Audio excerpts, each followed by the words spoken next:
Yellow diamonds. Overall experience in investing, kasi alam namin investor na kayo, hiwa-hiwalay na investments niyan sa Pilipinas.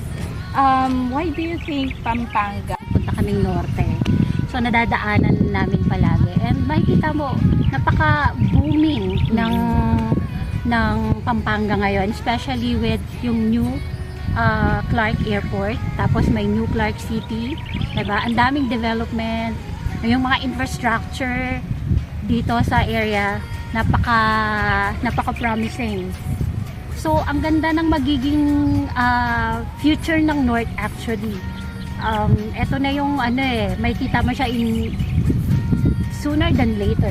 Yes. Mas magiging maganda talaga and fully developed tong area na to. Kaya sabi ko, laki ng potential ng property at ngayon mura pa talaga siya.